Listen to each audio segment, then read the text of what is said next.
churches are, our NGOs that all give us the support, and then of course the policy, which is where governments sit with us and where we sit and the support we as agencies give to make sure that we can develop this complete enabling environment to make sure this works. Okay. I put this in here because we did talk about this yesterday, and we talked a lot, and as we know, for a lot of the work that happens in our African countries, it's important that we are looking at these evaluation things, but are we also bringing in the religious influencers? You brought this up as colleagues yesterday, and this is a source of one of the pieces of information I was looking at yesterday for Uganda that comes out of the Gavi evaluation that you have developed. And if you look at the bottom, it talks about the importance of training your social mobilizers and advocating with religious and traditional leaders. If we go back to our socio-ecological model, we see where they sit and how do we bring them in to influence the work that we're doing. Okay. Based on our discussion that happened yesterday, I thought it was important to also put this slide in there. A lot of times we have tendency to just focus on the complete inner circle and talking about the parent and the caregivers, but based on the discussions we've been having and the FBOs, which are essential, as I mentioned, I have put the document in your resource folder. And if you look at this, over 80% of the world's populations have a religious affiliation. That's huge. So there, and are we engaging them and pulling them into the work that we do? And if you look down over here, you will see that over 75% of UNICEF's country offices already work with the religious communities. We know these are critical, we know it's important, so let's continue to pull them in to help us with those decision-making factors, especially when we look at that enduring phase, and to make sure that they are there to help strengthen the work that we're doing.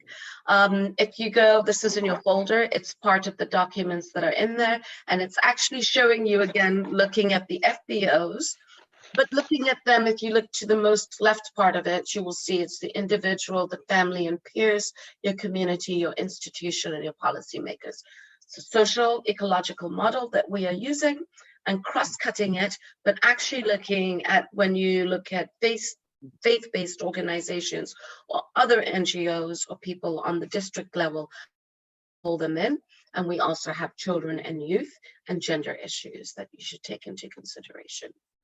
Advocacy, this is an example that came out of the Liberia country strategy. And it just reminds you that when we do advocate, government, religious leaders, opinion makers, your NGOs, of course, coming to the policy level and looking at the private sector when we talked about phone companies, etc. I am showing you this because I think it's important for us to remember that this all builds into each other. Your data, looking at your SEM, looking at who can advocate with you, how you pull the community together to help strengthen the whole thing. And very quickly, I will just take a couple of minutes to talk about the channeling part. So when you looked at the analysis and we talked about the objectives, and the last part we said was the channels, and from what Kashan was also talking about, we need to sit down and we really need to think what part of our phases are we in, right? Outbreak, as I said yesterday, radio is great. Let's bring the information and let's bombard it. Let's get it out. Are people moving? Are they nomadic? Is it an area that has high political issues? We know radios are great and work very well. Then we can look at our social mobilizers, part of the community, our influencers. Are we using healthcare workers? So it's not necessarily going door to door, but what are we doing with our healthcare workers and with the vaccinators? So think about your channeling and who is the most difficult population to get to and what are you using to refine your work. This is just the work Uganda was working on. This is one of the Harvard polls that you conducted. I think it's still very effective. It's a couple of years old, but as we know, we don't do these polls that often. They're very expensive, but they give us a lot of information. And if you look at this, parent reports on the most frequently used source of health-related information, 73% radio. Okay, then you can see your village teams, your posters and banners, your television, and your SMS. It'd be interesting to see how much this has changed in the last couple of years. So again, for me, it's just a reminder that as health officers, we have to stop for a minute and we have to think as comms officers, am I using the right tools? As one of my bosses used to say to me, we're very quick to just do the usual thing that we do in our country offices. Let's get our posters, let's get our banners. But does our population read? Do they understand what's going on, right? Are we using radio to the most effective? Of course, the community engagement and bringing the village on board into this. Okay, this is a quick sample that came out of Liberia, and this is just a reminder that when we go door to door, we have to analyze data continuously. As Tommy talked, we have sources of data as they start coming in. Are we looking at those things on the right-hand side to see, look, it says field and farm. That's a lot of people that are out in the field and farm. So why am I sending my social mobilizers door to door, right? Take the data, analyze the data, go back and revise your structure. Just a quick reminder, your different phases will, they will change according to when you need, what you've looked at from the data and how you channel and how you move things forward. Okay, so that's it from my side. So any quick questions or?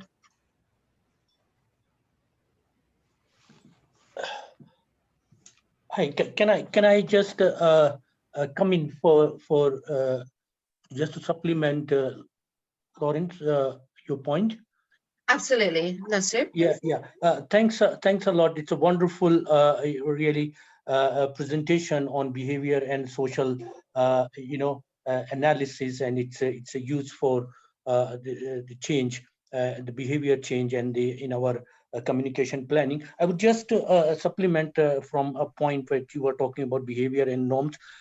What has been seen, empirically in different settings, including polio, communication, and social mobilization, that our communication planning, intervention, messages, material should be more aligned to the behavior and norms of the community which we are focusing on.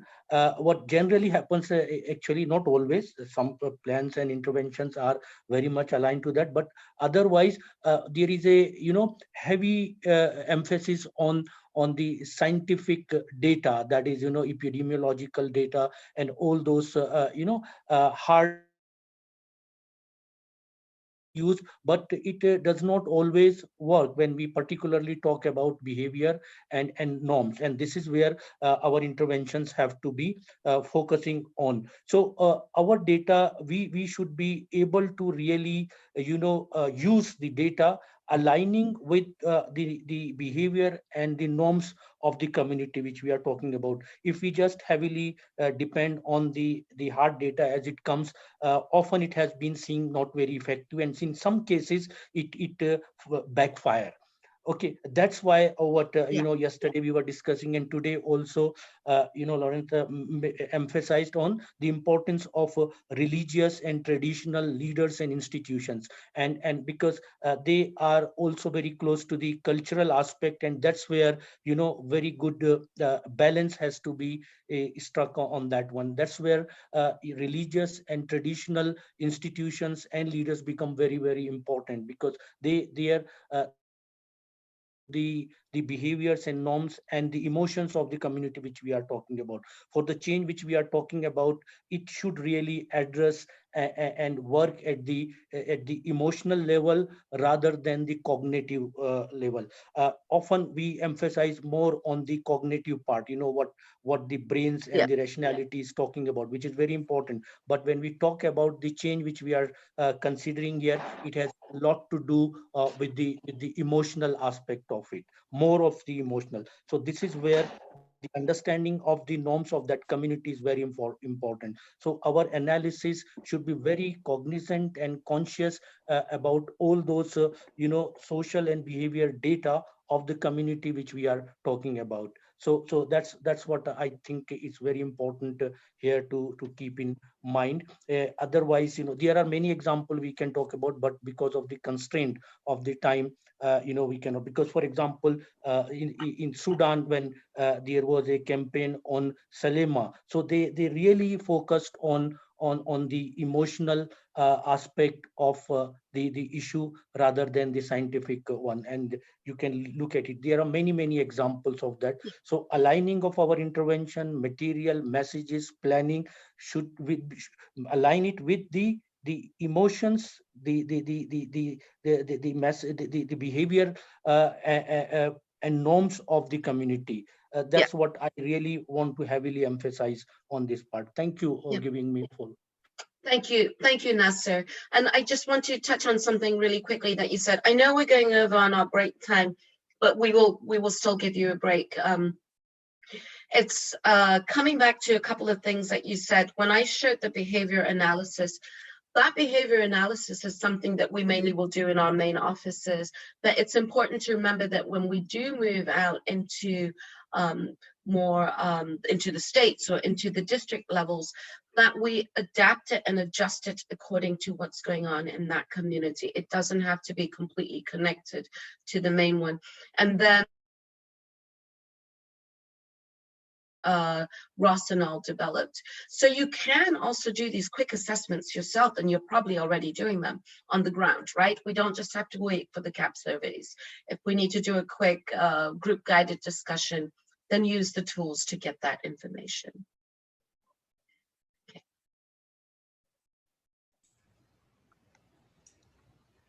Over to you, Erin. Any other questions, or we can also wait? Any other questions or comments? We don't have any coming into the chat box. If you have any comments, if you'd like to unmute and mention here. We also will have a Q&A session later this afternoon. So if you have any questions that you think of during the next sessions or questions for Lorraine, you can enter them in the chat box or keep note of them. And we will have a nice amount of time this afternoon to answer any questions at that point. Yeah. Thank you. We'll actually cut it down to make up from a little of the stuff in the morning, but not that much. So why don't we take a quick break? It's 9:37. Can we take a break for about 10 minutes? I think that's good. Erin, if you go ahead and set up the clock. Absolutely. And Kashan will be starting a few minutes late coming into the misinformation session, but we will push it into the plenary. Okay. All right. Thank you. Thanks, everyone. See you in 10 minutes. I'll put the timer up now so that you know when to come back.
Okay, so welcome back, everyone. Welcome back from the break. I hope that you had a few minutes to walk around, clear your mind. And now we are coming back with our next session. I'd like to invite Kishan to take the floor, come back for our session on session 8 for today.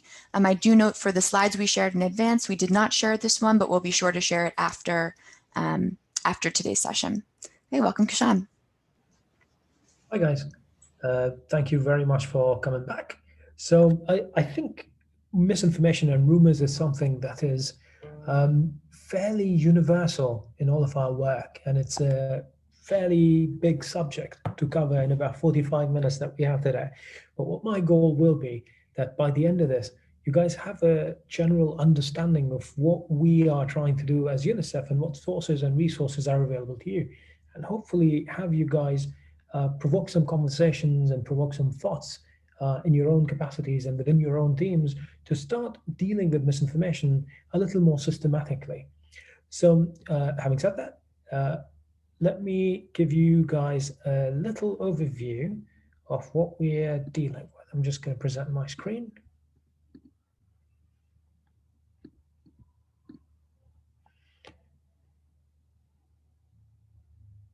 Okay, all right.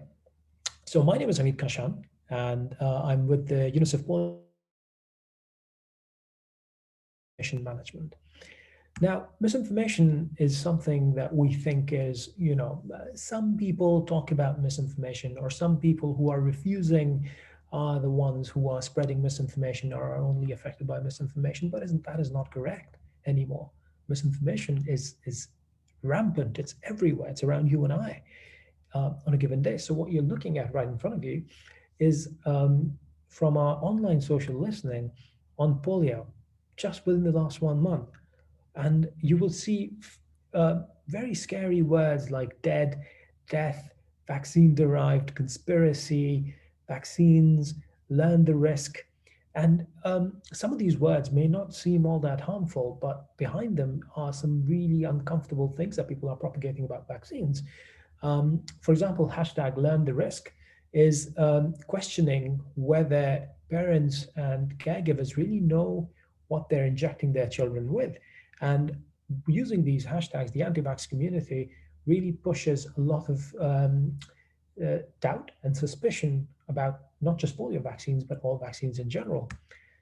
The other thing that is also a fact is that misinformation is no longer just restricted to a few areas, it's truly global. This is, again, something that we've picked up in our online social listening just in the last month. The entire world has misinformation.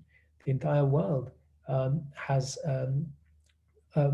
information that, if allowed to spread, can lead to refusals and children not getting vaccinated. And I want you to particularly look at West Africa, and you've got this big pocket around Nigeria and Ghana of misinformation, which tends to spread out very, very quickly throughout the rest of the continent.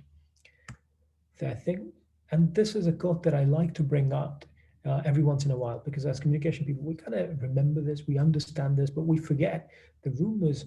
No matter how good a job we do in communicating what we need to communicate, rumors and misinformation have the potential to and undo all the good work that we do, and ultimately lead to illness and or death. And finally, the NOPV2 and COVAX relationship is not something that is hypothetical. It's real, and it's happening right now. Both of these vaccines are genetically modified.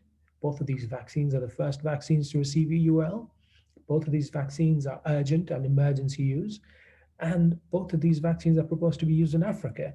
So what applies to one vaccine can very easily be transferred to the other. And misinformation or rumors that surround one, we've already seen, are already transferring to the other.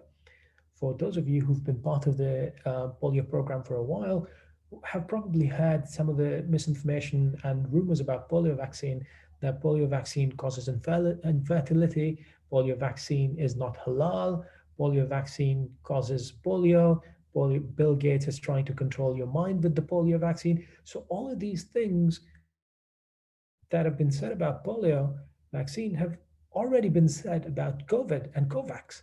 So that interplay between one vaccine to another is happening as we speak. Now, misinformation comes in a lot of different forms. So it's important for us to understand what are we talking about. Information at its core is just truth. It's just data and information that we share with each other on a day-to-day basis. So I've got a little example over here that I like to propose how information turns into a rumor. So information in this case starts with the Pope has announced that a visit is due to West Africa in 2021. That's all the information that we have.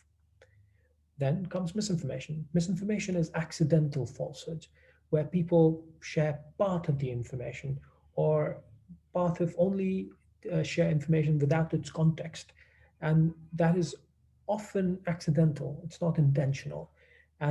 But the recipient may take the message completely differently. So the original message that the Pope has announced a visit to West Africa in 2021 can turn into that the Pope could be visiting Liberia in 2021. It's not incorrect. It potentially is correct. We don't know that, that the Pope is or is not visiting Liberia. So, but it's not what the original information was. So that could be something as simple as that. That is misinformation. Then comes disinformation, which is more deliberate, which has a little bit of an intent, and it's often false, and it's circulated with malicious intent or a purpose that fills someone's agenda. In this case, the information and the misinformation that we saw earlier can be turned into the Pope is visiting Monrovia in January 2021, which is this month. And you should go out and buy top brand candles and rosaries right now before they run out or the prices rise. So we see that the original information has turned into something that potentially could help someone make money after this. Then comes rumors. Rumors are unverified information that people don't really know where they heard it. People don't really have backup for it. That, this is where I read it. This is where I, saw it. This is a fact. People don't know themselves, but they kind of hear something. They come across something and they start taking it as fact. And it becomes things that they just start recirculating and start telling other people. The rumor could be that Pope will be delivering a sermon at Monrovia's Sacred Heart Cathedral on a Sunday in January 2021. And you can see how, that could be a very fast-spreading rumor. Religiously inclined people would be very excited by that, and they would like to share this information. It's of great importance. So this rumor has the potential to spread very quickly. So you saw how something as simple as the Pope has announced a visit to West Africa can lead to the Pope delivering a sermon on a specific day in a specific month. And this happens all the time. And when stakes are high, such as life or death or your child's health, information can very easily turn into misinformation, disinformation, and rumors. Now, what is people's motivations behind it? We need to know this so we can counter it, so we can recognize it, and we can train our frontline workers to question information that one of the biggest things could be propaganda for political reasons or for power. Online misinformation a lot of times is about clickbait, getting people to click on your message so they can come to your website, see your message, and see the ads that are over there, and then the person who spread this misinformation makes money. Some people are sometimes just making fun of things, making a joke, but other people take it as serious and as fact. And that could, the recipient of that information could just take it as fact and start spreading it. So that's not correct either. Then there are conspiracy theories where people are genuinely suspicious. They truly believe something that is beyond fact, but they believe it to be true, and they start spreading it and start convincing other people around them. Then there is pseudoscience, which is people sharing or driving incorrect assumptions or incorrect results out of the scientific knowledge or information that they've received. Something that is at grave risk of that is CVDPV. It's a technical subject. It's a complex subject, but it's very easy to understand how someone who doesn't really understand it such as a journalist or a blogger, can see that and automatically just assume, oh no, someone got polio vaccine and they got polio. So pseudoscience could also be motivation for spreading or sharing misinformation. And finally, it's just bogus, it's just fake, where people are just throwing information out just for getting attention. It's as simple as that. So by knowing what these motivations are, we can kind of assess what their impact is. That some of these motivations generally tend to be neutral. For example, propaganda or comments, they generally tend to be neutral. They don't spread too much. Then you have clickbait and sponsored content, which generally, has low impact at the community level. Then you have high risk things like misinformation or pseudoscience or conspiracy theories, which have a very high tendency of spreading very fast, very quickly around the world. So what are we doing about it? So as UNICEF, we've designed the UNICEF Vaccine Demand Observatory, and we've partnered with global experts on misinformation to create this. Of these experts, we've got PGP, the Public Goods Project. These guys are based in the US, and they've designed some truly remarkable misinformation management programs for health services and health authorities in America. Then you've got Yale Institute for Global Health, who are helping us with designing communication for misinformation management based on behavioral science principles.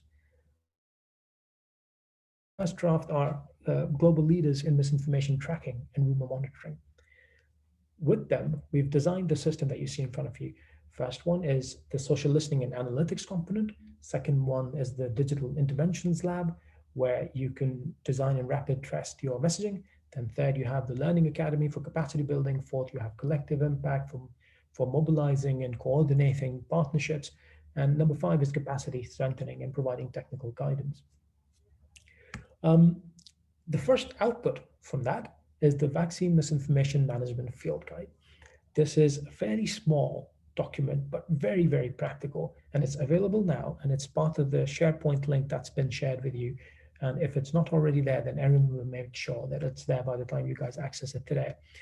And in that guide, you will find some very practical examples and ideas and solutions to handling misinformation. In fact, everything that we are going to discuss today is kind of coming out of the Misinformation Management Field Guide. And it's available in English, in French, and the Arabic version is coming out soon, and the Spanish version is also in the pipeline. Now, what does the Misinformation Management Field Guide say? It's essentially encompassing what a lot of communication people already do. The big difference is the second part, the listening part. So we always start a misinformation management cycle from the preparation part. You would build your team, you would do your information ecosystem analysis. Then you have to listen to the community. You have to understand and from all different sources what is being said, so you can know what needs to be responded to. Third, you have to understand and assess this information that you're receiving. And fourth, you would want to engage with the community and decide on strategic engagement initiatives that you're going to deploy. Now, all of this is not completely different to what we already do in crisis communications. The preparation phase is, again, you build your team, you identify your stakeholders, you create your strategy, you build a task force, and you mobilize your resources and training requirements. The information ecosystem analysis and assessment is something, for example, if you remember in the data animation, we were already talking about it. We received that radio data and media consumption study. So with this as well, you need to do your media consumption study to understand what people are consuming. You need to see what media and social media influences are relevant for your communities. Then you need to identify for vaccines, who are the key opinions. Then the current information and misinformation that is circulating, and then the current rumors and what their sources are, so you can understand where the community is at this moment. And finally, you need to understand who your digital engagement team is. If there's an RCCE pillar in your in your countries, and what comms initiatives are actually on the ground to handle this. Once you've done all of this, you're ready to move on to the second part, which is listening. Now, listening is a key component of misinformation management. Um, so, with misinformation management, it's very easy to to come across a piece of rumor and feel the need to react immediately and respond immediately. But having said that, if something that is not big enough, or something that is not an issue as yet, or no one really cares about that misinformation, but you start responding to it, you start sharing it, and you start negating it, the risk is that you will spread that misinformation to even more people, which is why social listening is critical. By creating your social listening infrastructure, what you're doing is you're trying to see how many people are listening to this misinformation. If it starts getting critical mass, and that critical mass is different from community to community and country to country, once you start knowing that this piece of misinformation has reached, let's say, 10,000 people, and now I'm scared that this is going to go truly viral and it's going to affect my campaign. So at that point, I need to engage. But to do that, you need to have your structure and know that where is this misinformation coming from. So we divide social listening into three different tangents. The first one is online, which looks after Facebook, Instagram, Twitter, Reddit, and everything else that is online. This thing is all ready for you. UNICEF has created long-term agreements with TalkWalker and Facebook CrowdTangle to create dashboards, country-specific, both in English and French, that are available to you to listen to the online. You can get access to it, and you can have us create a specific one for Uganda and a specific one for Sierra Leone with keywords that are relevant to you. Then comes the offline listening, which includes your television, newspapers, radio, and key opinion leaders. On the offline front, you can listen to all what's happening in the media sphere that is not being posted online by recruiting a third-party media monitoring agency. This does not need to be very technologically accomplished. This needs to be something very simple.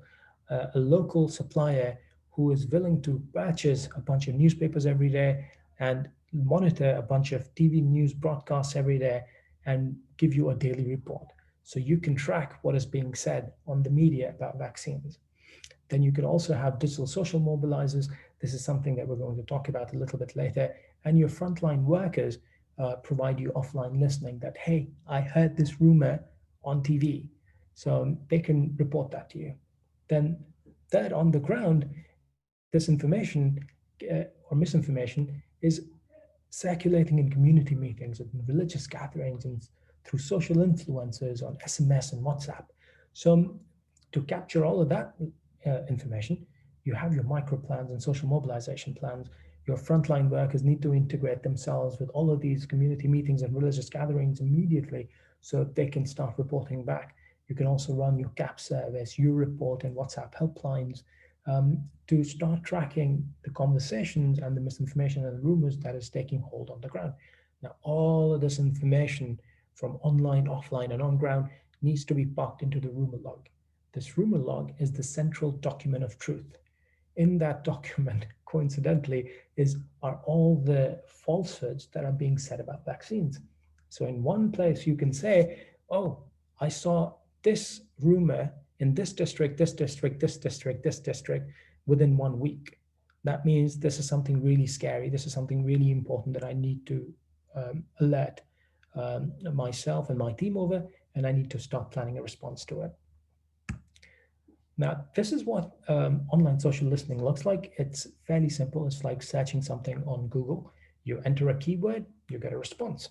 So TalkWalker, the tool that we use, is kind of like Google. We give it a bunch of keywords and it goes to all of these different websites and pulls that information back and puts it into a dashboard that is available to us. And from that dashboard, we identify information that we think is relevant to us and is misinformation, and we then park it into the rumor log. Now, like everything else, it's garbage in, garbage out. If the keywords are not good enough, then the results or the dashboard is just not going to pick up very good results. So we need to be smart about this. But it's important for you to know that this is how the system works. So you can start designing and picking up those keywords that the community uses in when they're talking about misinformation or about vaccines. And that differs from district to district. So that was online social listening. For offline social listening, it could be something very, very simple, like a vaccine misinformation rumor log. With this, you've got a district level thing, a start date and end date to your log. It could be a weekly log, it could be a monthly log, and you start writing down the date, the county or the district where this misinformation was had, the city, town, and village where this information was come across, and how many refusals, if any, are connected to it. Slowly and gradually, you'll start building a picture of what is the community talking about. And this is probably very familiar to a lot of you. And it's just an evolution of the existing documents to include online channels, which on the extreme right, you will see we're asking, which social media group did you hear about this rumor? Or which phone number did you receive this SMS from or this WhatsApp from? So we can start tracking where the origin is coming, where the origin of this misinformation is. Because until and unless we know the origin, we can't understand and question the motivation. And if we don't know the motivation, we can't do the response. Okay, so that was a little bit about offline social listening. Now, you've populated online, offline, and on-ground rumors all packed into one place. The next thing we do is, again, very familiar. We put it through a risk evaluation matrix. Risk evaluation, we see how far has this misinformation gone? Is it reaching a lot of people?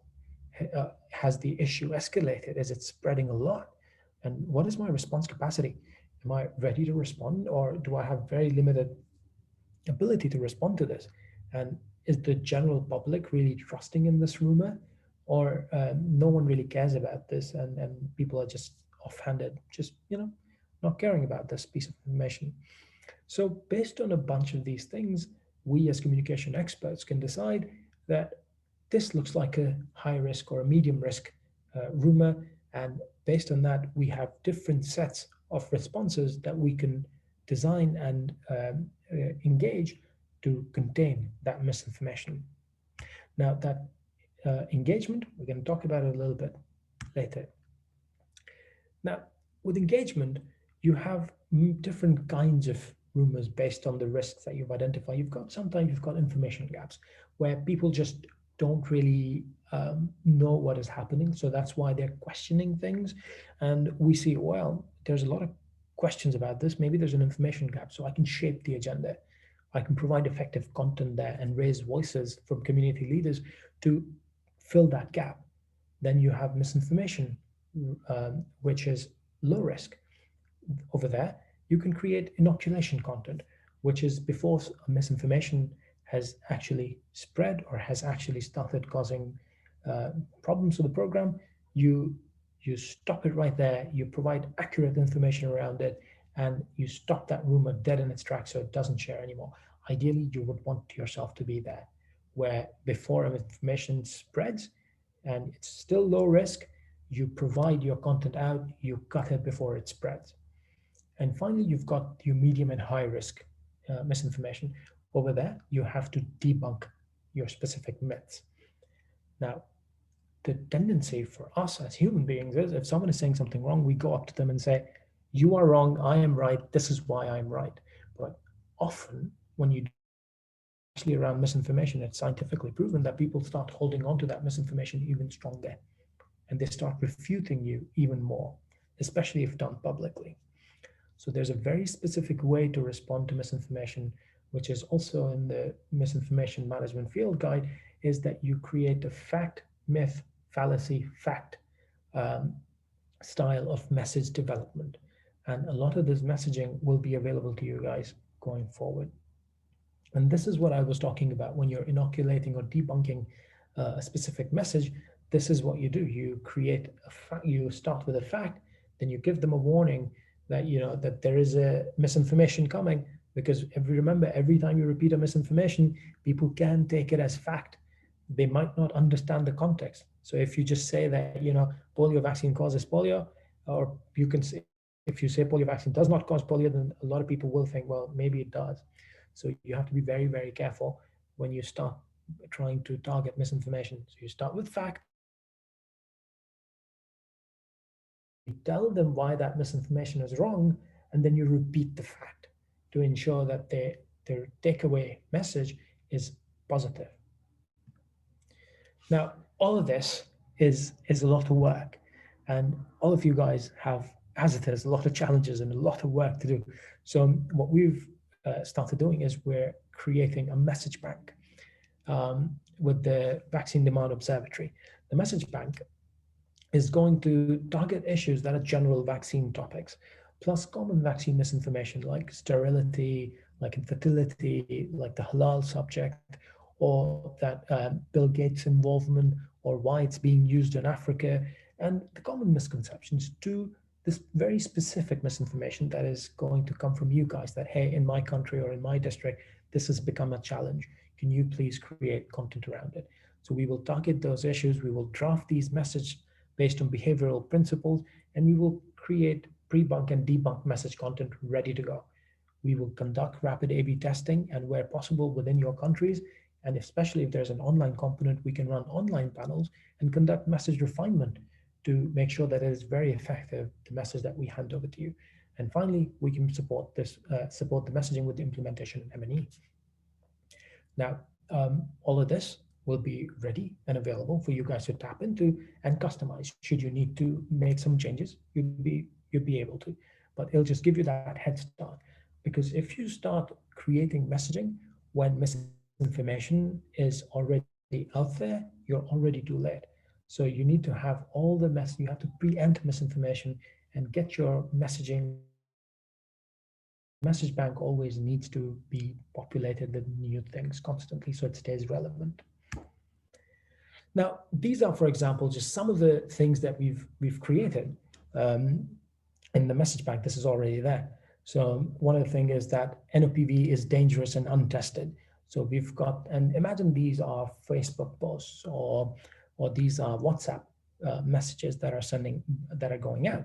The first one is misinformation that NOPV is dangerous and untested. So we've got a message around that NOPV is safe and effective, and it is safe to be given to newborns.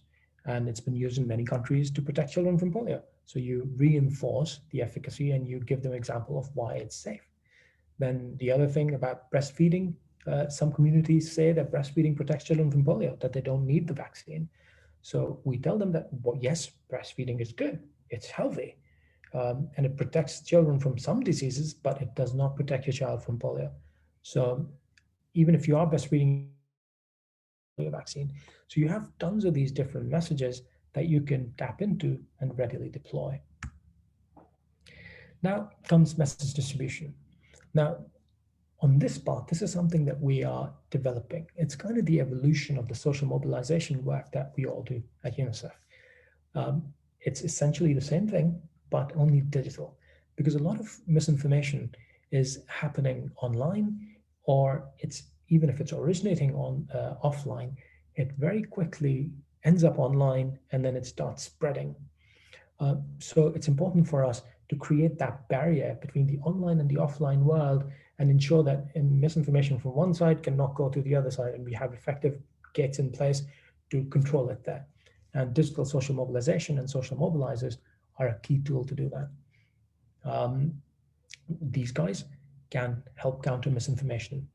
They recruit key opinion leaders and get them to start posting or sharing what we need them to share and post. They can answer social media FAQs or community FAQs for that matter. For example, some of the breastfeeding questions that we saw earlier and around polio vaccine. Digital social mobilizers can conduct online trainings and create a daisy chain of new social mobilizers. They can post content, like or share posts, so it keeps going up and more people see it. And these guys can also then report rumors and help us control misinformation. Now, I know I've been talking for a very long time and I'm almost done, but this is a very simple exercise. If we were a smaller group, I would have taken the time to do this with you guys. But I want to show you how easy and simple this is. It's as simple as asking the question that, do I have misinformation in my country? I think most of us will say yes. which mediums or areas is it in, we will know that. If, for example, in my district, I will know that it's in this particular town or village. I keep hearing these rumors, so I can say that. Was it the maybe the doctor or the mandingo there, or someone who was relevant to the district, or a district influencer who told me about this, so I can place this. And who is evaluating that information? How is it being responded to? And where is it categorized and logged? By asking all of these questions, I'm kind of creating a landscape analysis of misinformation, of how it is being currently dealt. Because once I understand what is happening right now, I can figure out what needs to be done next. Then you've got the activities. Now, I cannot stress this enough. If you guys in your districts and in your countries, if you do not have a misinformation management task force or a misinformation management focal person, then it will always be a challenge, and we will continue to be chasing rumors instead of actively trying to control them. So my recommendation would be to have the RCCE committee or a pillar, then with those guys, create a focal person. It could be an existing person within that committee or within that team who can take that role. Now, the activities that this task force performs is they lead the misinformation strategy, first and foremost. Second, they evaluate the social listening reports that are coming in from the online things, which is what we can send to you, and from the offline and on-ground rumor logs. They need to conduct a risk assessment and report it to the Ministry of Health. And then they need to develop and maintain the message bank, because the message bank would be international. It'll be available to a lot of countries and it'll be very relevant, but it may not be as contextually relevant or as locally relevant as you may want it to be. So they need to maintain and update that message bank. And then finally, they need to take the decision on that who is going to deploy this response, and what are going to be the key KPIs that we are going to track. Beyond that, you've got the organizations and individuals that I would recommend you fill in. That which organization would you want to be a part of the misinformation management task force? Of course, UNICEF has to be it, ideally, WHO, but most importantly, the government needs to be a part of this. Without them, we cannot get this done. And don't just think that misinformation needs to be within the people who are working in the polio or the vaccination context. It could be community organizations, people and organizations like Rotary could be very, very useful in helping out and spreading messaging. And then who are the individuals that are going to take part in these meetings, and what is going to be the meeting frequency, weekly, bi-weekly, monthly, and the output from these meetings needs to be meeting minutes. The needs to be constantly updated, the message bank updates and deployment plans that need to be pre-made, and the M&E update, that all the misinformation response that was deployed, what were the results for this? Now, all the stuff that we've seen in the last half an hour, 40 minutes, it's not going to dramatically, suddenly control misinformation and we will be rid of misinformation.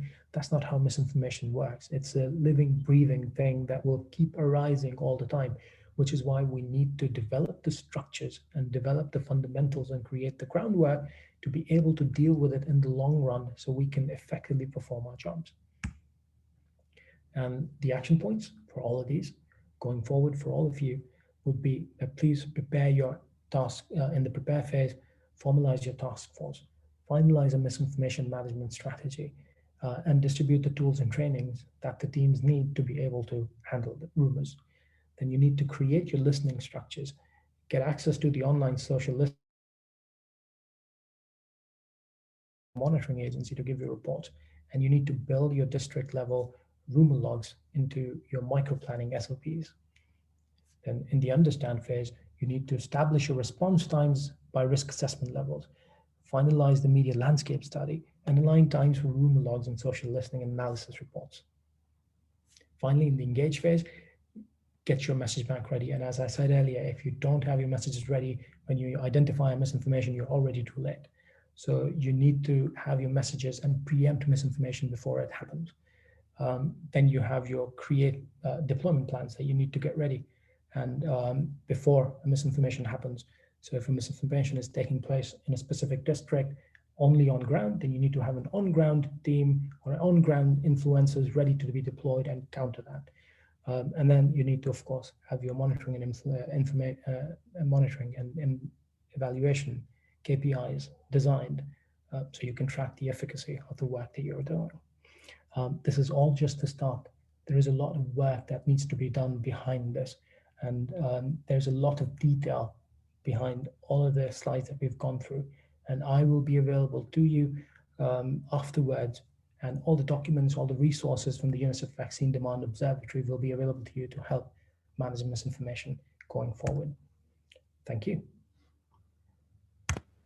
On that note, I'm going to stop and ask Karen if I have any time for questions. Yes, we do have a few minutes before we go into plenary and question and answer sessions. Actually, he has more than a few minutes because we ate into his time earlier. So feel free, Kishan. Oh, great. Thank you. So I see Douglas has his hand up. Douglas, please. Thank you very much for this. It's quite interesting and very exciting. It just illustrates what we've gone through during the last year with COVID, because it's like after 2 weeks, you're dealing with new information, new rumors. And one of my key questions is, within UNICEF at the moment, you find that we have different departments. We have comms department, which is mainly external relations, and they do a bit of the social listening and maybe advocacy bit. And then we have the C4D who are dealing with messaging and using the media and the community. And then in some offices, you also find the social policy, which is more like research and key high decisions. And then, of course, even within that, we have sector-specific interventions. So I still find that environment is a little bit challenging in getting all the different pieces together. But however, we are trying because I realize, for instance, in Kampala office, we work very, very closely with the comms group and they help us with the social listening bit. Now, my next question is, how do we get this tracking, making it operational and reliable? You hinted that in some instances we can get a vendor to do this, which I think in a few instances we've managed to do that. But C4D resources are very hard and we depend on sectors. So that's one other aspect. Now, when we look at the scenario within the government infrastructure, that's a completely different setup. And believe me, without a UN support, let's say in Uganda, they are very undermined in terms of resources, especially the Department of Health promotion. And so getting some of these pieces, objectives realized becomes a problem. However, I would say one of the best practices we have had so far using our experience is the existence of the pillar, risk communication pillar, which is a combination of key actors and agencies.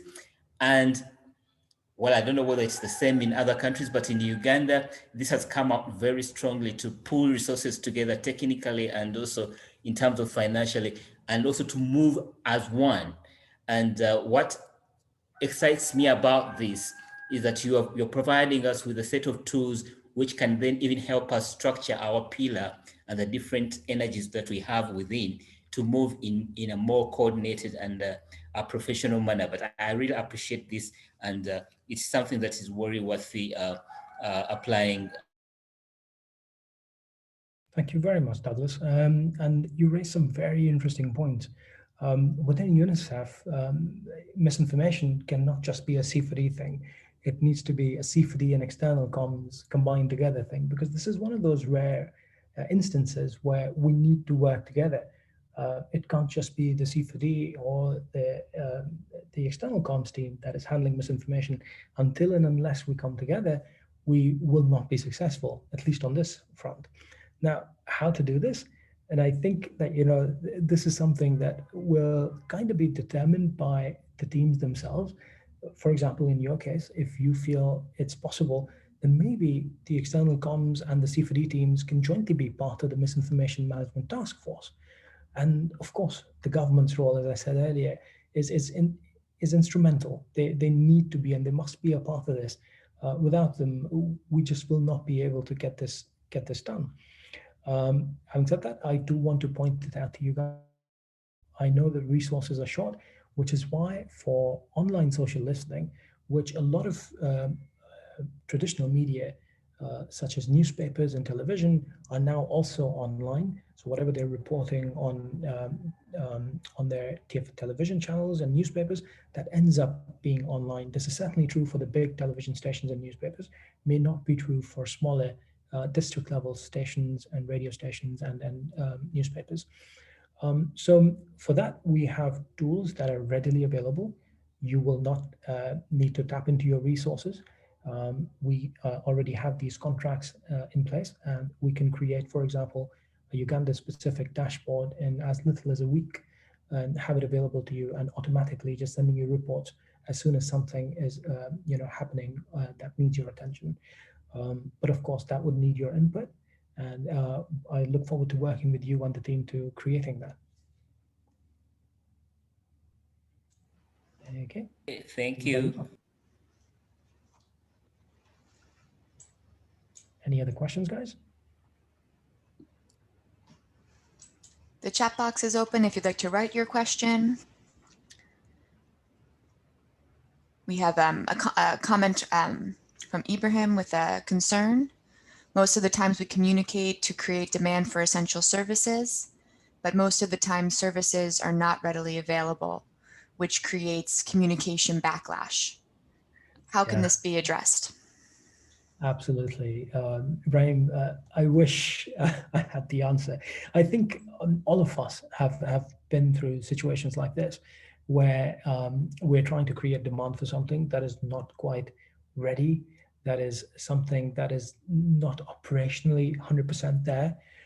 But we do the job that we are tasked with, and we trust our colleagues and our partners that they will get the job done. And a lot of times operationally, sometimes things happen and on-ground realities change very, very radically and very rapidly. So it's not always their fault either. So as back to the communities and try to rebuild their trust that yes, we weren't able to come to you the last time when we promised that we would, or when you came to us with a vaccine, we didn't have that vaccine available at that moment, but we have it now, and we're sorry that we didn't. We have it now, and it's still just as important for you to receive this. And unfortunately, it's an always on process that we need to keep engaging with the community. And I see Abel also said that you like the sample monitoring forms. Those are available. They will also be on the folder for the training. So please feel free to customize them and use them as you feel suitable.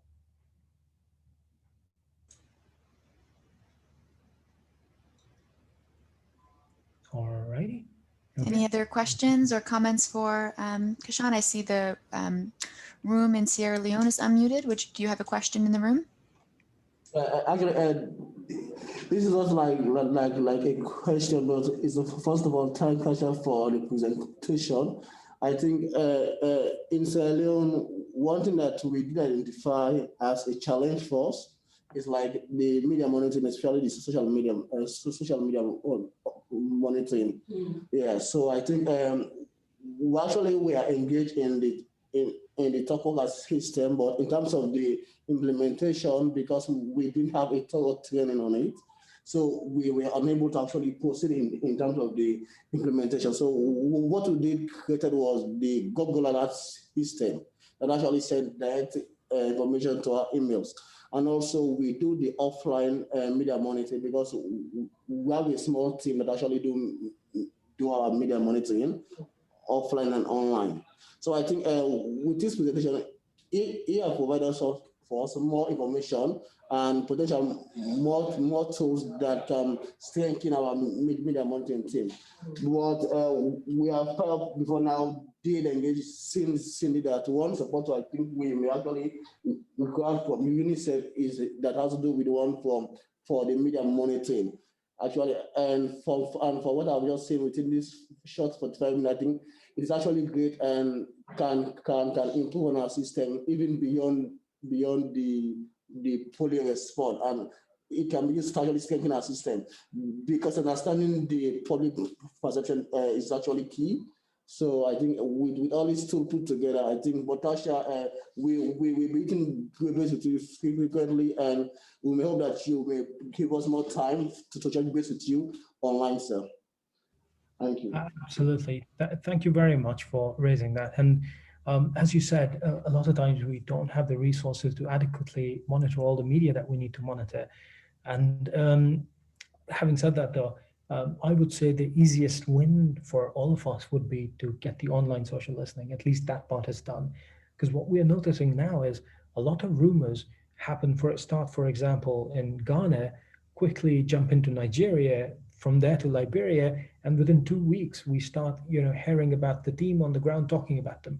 So instances like this are happening. So and the reason that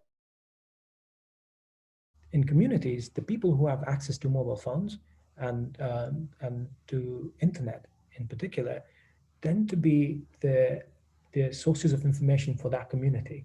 So they would, for example, go out of the village to the place where they get reception, cell phone reception. They will receive the SMS and the information that they received, made their phone calls, and come back into the village. And then people go up to them and ask them, hey, what is happening in the world? Tell us the news. So this person then becomes a source of information, and they've gotten that information online through websites or through Facebook or whatever. So the easiest one for us to pick up online listening. And then with offline listening, I think slowly and gradually we can train our field teams and frontline workers to start filling the rumor log more effectively. If it's not coming from the community directly, if you even come across it on the newspaper, and slowly and gradually communities will start telling you themselves that we had this rumor because someone read it in the newspaper, being captured in the rumor log, and then become a part of the monitoring infrastructure that we have. But thank you very much for that. And for online social listening and for everything else, all of us at the Vaccine Demand Observatory are readily available to you. And we are planning another session with you for Sierra Leone to go more into detail about misinformation management. I got Kagwa. Kagwa, yes, do you want to please. go ahead? Yeah, thank you very much for the elaborate presentation. I would like to share some experience in Uganda. What I realize is that any misinformation tagged on doctrines, culture, or religious are very deep-rooted. Here in Uganda, we have a group which we term to be 666. They tag their misinformation on Revelation chapter 13 of the Bible. And for them, they don't have any leader. It's not a religious, it's not a formal religious group, but they have a lot of distorted information about immunization, about education, about medical issues. They came from our neighboring country, but now they're spreading over. They don't mind being arrested. They say Jesus was also persecuted. So they're a problem. And what we realized was that they very much wanted to have a platform where they can debate their issues. But we realized that they wanted the visibility, and that would be more counterproductive. And we got information from them. They talk about the 666, the beast. There's a big computer in America. They don't believe in PIN numbers. That they connect you to that. So it is really a problem to us. But at least we encounter them by doing community engagement, vigorous community engagement, and going the community back to our services. So that's what I wanted to share. And I don't know what other technical advice you can give us about this? Yeah, I mean, you kind of handled this really well because you question their motivation. And by questioning their motivation that they were just looking for attention, they were trying to get, some notoriety or some visibility and gain some power. You thought that, well, I don't want to give that to them. And that was a smart move. In this case, their information is leaking out to the community, and you actively engage with the community to try to contain that misinformation. And so you handled it very, very well. But this was a very good, I think, insight for maybe the rest of the group, that you don't need to engage with every single group or every single piece of misinformation that comes across to your table. We need to question, is this going to affect my program? Is it going to affect the vaccination levels? Is it going to affect the community? Is it spreading fast? Do your risk assessment. Once you've done it, then you can actively decide how to engage and how to try to contain it. So thank you for sharing that example, Kabe. Very relevant. Thank you. Okay, so we can open up to broader discussion. If anyone else has any comments or feedback that they'd like to add, experience that they'd like to add to the discussion, the floor is open. We have time for just a broader discussion.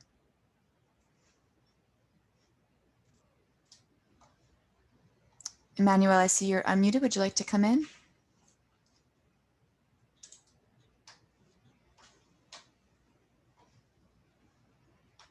Yes, Martin.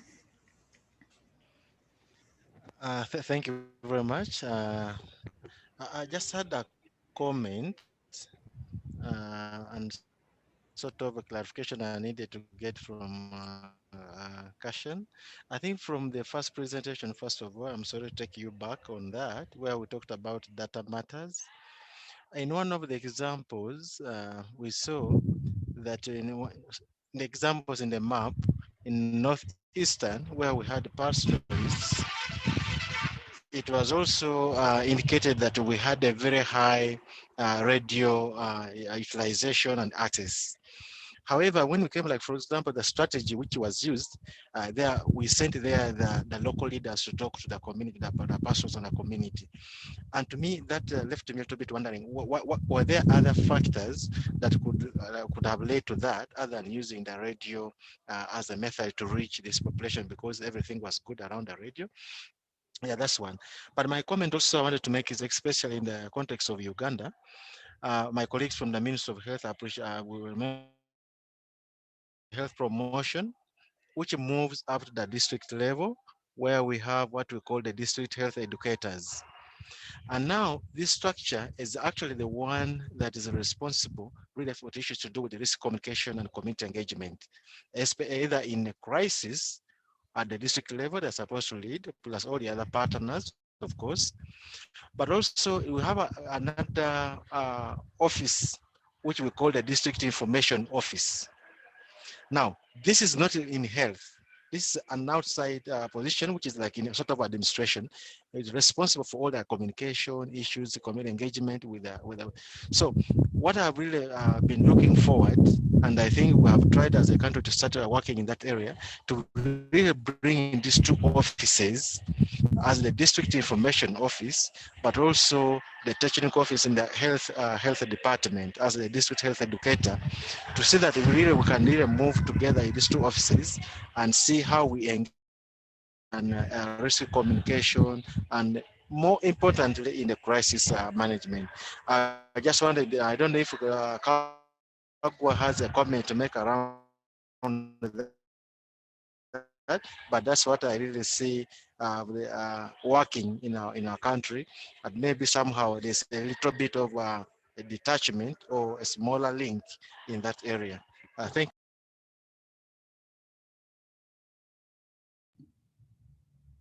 Okay, I think Martin has concluded what he was saying. Thank you, Martin. I mean, that was, you kind of hit the nail on the head, that until and unless at the district level we can have multi-party alliances working together on misinformation and tracking it and assessing it and reporting to it, it's just not going to work. And the fact that you're already thinking about or doing it in Uganda is it's very, very good to hear. And if you've got structures that you've identified that you can tap into to do rumor engagement, rumor management, or misinformation management, there is nothing better. Because if you try to create new structures, they tend to be difficult to create and difficult to implement and difficult to sustain. But if you try to engage with the existing structures and try to build capacity within them and try to get them to deliver on strategic objectives, that tends to be more sustainable and more, in terms of results, far more efficient. Having said that, the example that you brought up in the presentation about data matters, that was just a lighthearted way of demonstrating how we respond as communication professionals to information that is coming in. In the Northeast province, we had a sparse population, so we've placed a couple of social mobilizers there to speak to the communities if they don't have access to radio. But we also know that a lot of communities that do have radio, so we placed a radio. If the resources permit, we do both. If the resources don't permit, we only do one, or we do the one that we think is more effective. So it's entirely up to your context and your decision making as a specialist to decide which strategy works best for you. Yeah, if I can add to what Kashan is saying over here, yeah, that's just it's an animation just to really be able to visualize something, but also come back. I think it was Emmanuel who asked this question. If you remember that one of the things we've been talking about is the phases, right? And usually when you first have an outbreak phase and you want to reach as many people as possible very quickly, and you want to bombard and get the information out there, radio is extremely effective. It's cost effective. It's like a dragnet. You can just throw it out. This was also something that was happening cross-border, right? So you can also look at radio of like, how many areas are you being able to tackle at the same time? So that's one thing. And then the second thing, remember when I spoken about an enduring phase, when you start to customize things a lot more, you can see where you're bringing in social mobilizers, because you could have some refusals or some very hard to reach people. Or as our colleague was talking about, when you're dealing with some of these religious cults or something. So how do you, that's why we change our strategies according to what's going on. You can start with one and then move as you proceed. Over to you, Erin and Kashan. Thanks, Lorraine. Thanks, Kashan. Would anyone else like to come in with comments, discussion? We have a few more minutes here. If there's anything else you'd like to bring to the floor is open.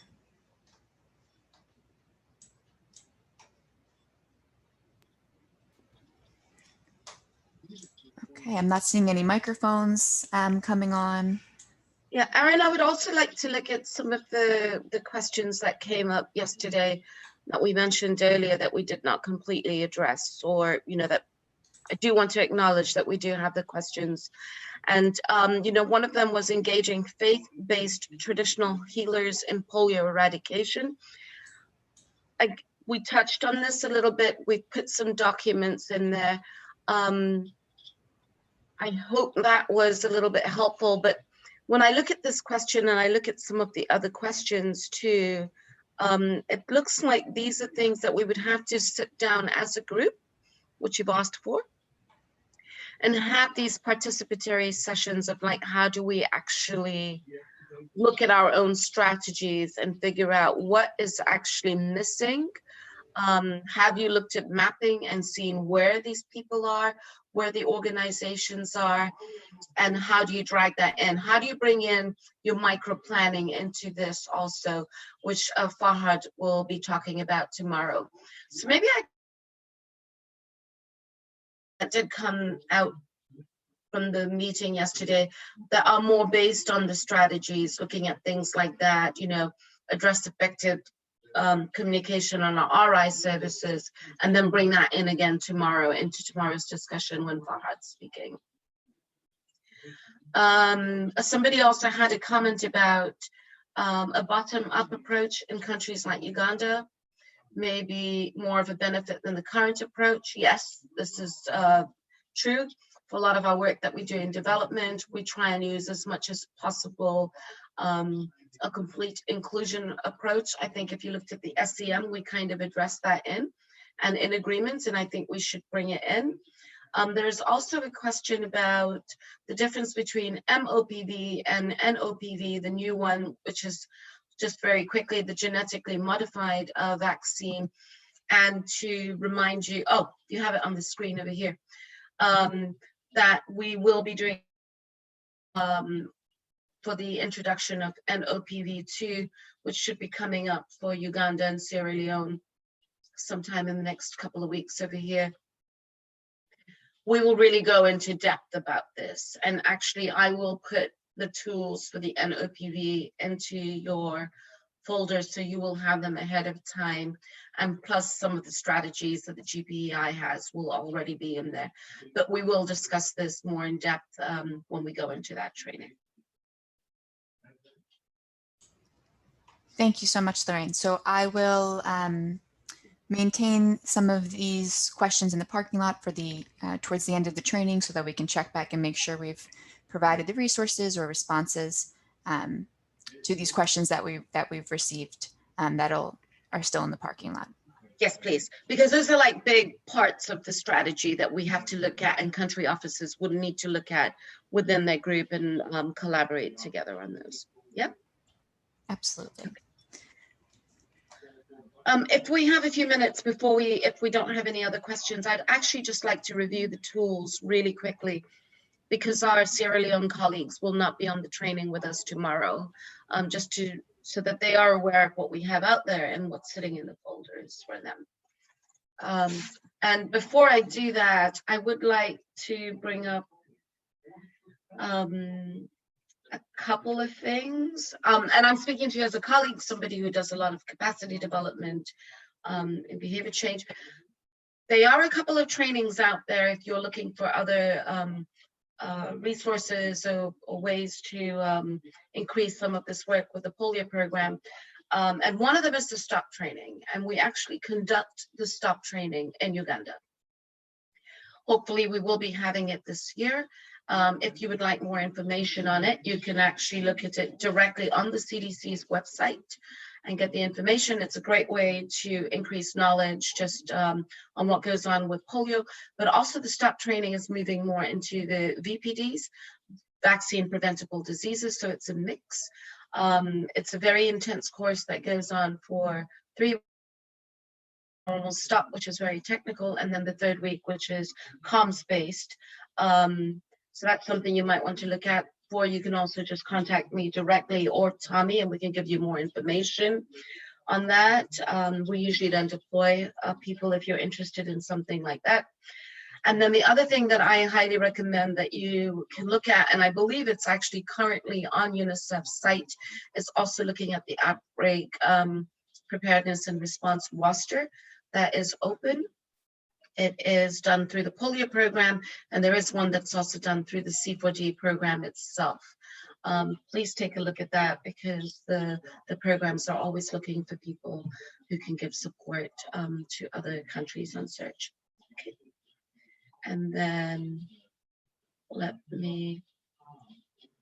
eventually only 3 in Sierra Leone are going to the training. So you will be with us tomorrow. Great. Just remember, we are starting early from the survey, if that's okay.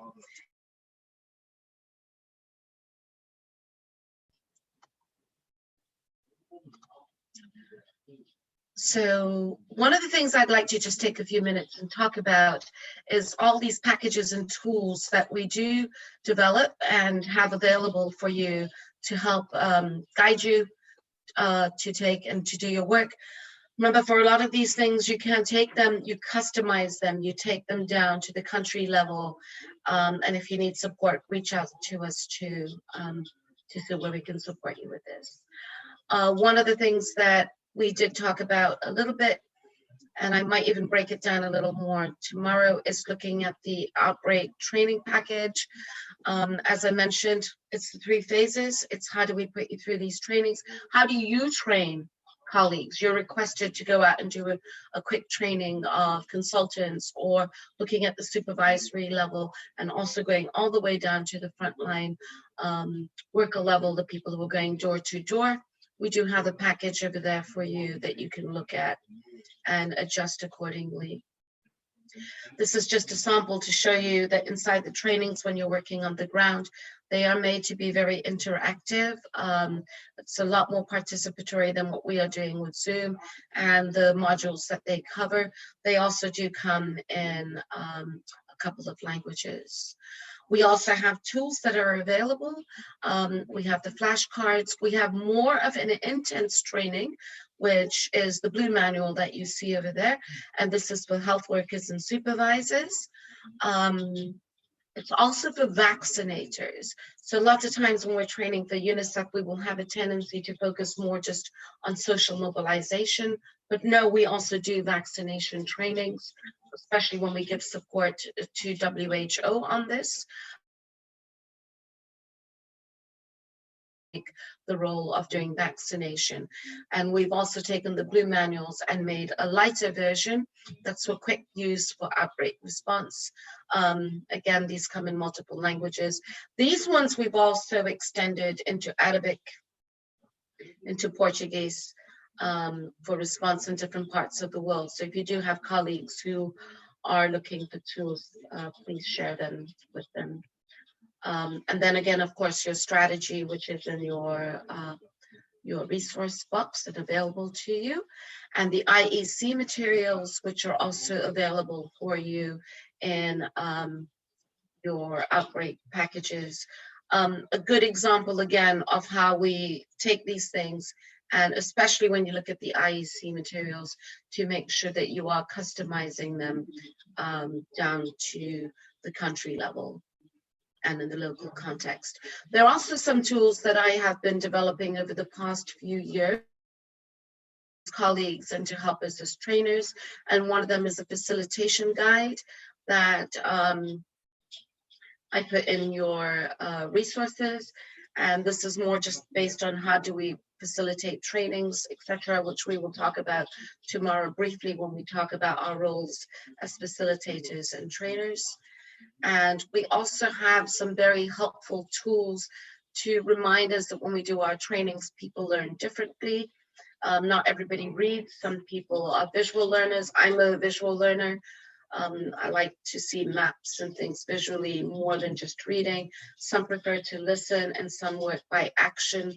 And how do we work with these different communities to make sure that we're incorporating everything on our different levels, right? When we come down to frontline workers. And then a reminder also that we do have the NOPV2 training package, which is not part of the outbreak. The outbreak is what we do as our main training. And then when we look at NOPV2, we will focus more on it just as particular modules that will focus a lot on VVM, which is a big part of that, and IPC, as we know, and we've talked about continuously, especially in the context of what's going on with COVID and why we really need to focus with that in the community. And this is just a quick breakdown of what you will see in the NOPV training. We'll talk about that tomorrow. Here is a link. I'm going to ask Erin if she can share her screen and click on the link. They are two platforms that are extremely valuable. I was actually on the GPI website quite a bit this week, and I downloaded some documents for you that are very, very helpful, especially looking at a lot of our colleagues in this training who are part of the EPI team. And I put them in there, but please go to the GPI website. There's a lot of stuff on there. There's a lot that's come up on CVD, PV,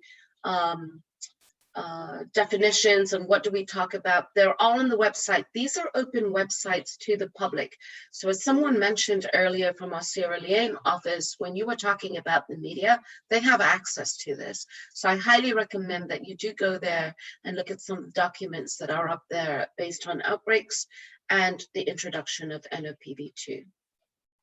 There is another site, it's called Rhizome. This was made in partnership when we were developing the SOPs and looking at the original trainings. For our comms officers, this would be a very helpful site for you. Aaron, if you click on the first part, which is the communication strategy, and you can see that when we go onto this, it can actually walk you through a communication plan. So if you are working with colleagues who are not familiar as to what goes into the plan, we've broken them down by understand, plan, act, and the library. And if you click like on understand, please go forward, Aaron. And you can see the behavioral goals. If you click on that, it will show you, how you do situation analysis, how you can look at your behavioral analysis, et cetera, et cetera. And the second part, using evidence, is where below, on the one step below, which is what we talked about. How do you look at the data that's available? How do you look at the quantitative data, as Nasser was saying, but then how do you also look at social data? How can you collect social data to do your work? So if you need to do things very quickly, please feel free to use this website and figure out what's in there and what can be used for you. If you click on the library component on the top, thank you. What we have done is we have gone to country programs and we have requested that they share tools with us. And we take their tools, and if you have anything that you would like to share with us that we can share with other country programs, this is where we house them. And if you click on something randomly, let's see, is there a training component? There you go, on the training component. And what you will see is if you stroll down there, you will see versions of the documents I've been talking about. So everything is housed over here. We try not to just use SharePoint because we do work a lot with partners, and partners sometimes cannot access our internal drives. And so this is a way that we can share tools very quickly with people that are either in our cluster organizations, with governments, and a place where they can go to download tools. So this is all in your resource folders, but I just wanted to touch on that for the colleagues who won't be with us tomorrow. And then we can discuss it a little more in depth tomorrow as needed. Okay, so from that, I'm going to push it back to Aaron and see if there's anything else. Otherwise, I suggest that we close out for the day and do the polls and see what questions we can take forward into tomorrow morning. Thank you, Aaron, and over to you.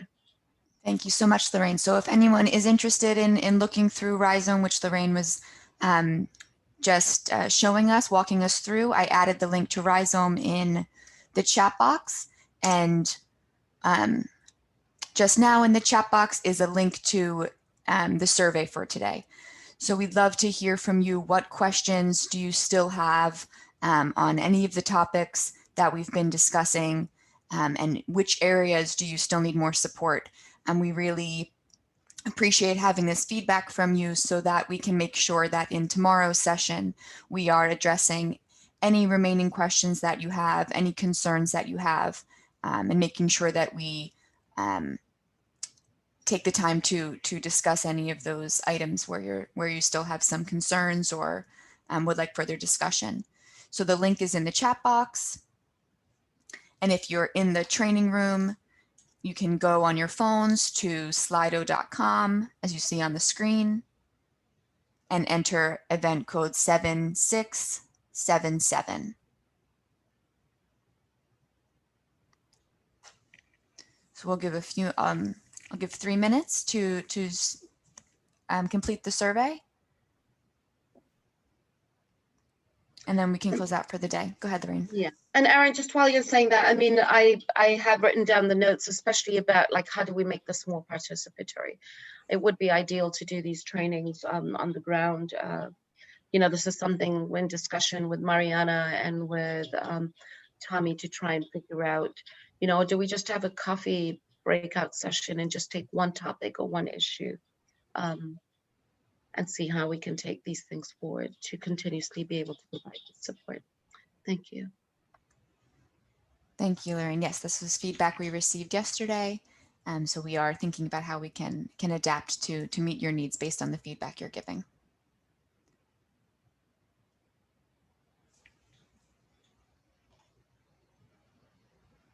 So Erin, we're pretty much done for the day, so colleagues can drop off as. Absolutely, yes. So Yep. as you, we can conclude here for the day. You have the link there. I see some of the surveys are starting to come in, and we will rejoin tomorrow, noting that the time is 1 hour earlier than originally scheduled, but the invitation in your calendar is up to date, so you should have the reminder and accurate time in the invitation. And I think in the chat it was shared that we will have some colleagues from Sierra Leone, which will be good. Excellent. So thank you so much to our facilitators today, to all of you for your interaction and feedback, and we look forward to having you back tomorrow. Thanks, everyone. Thank you. Thank you for the support, Erin.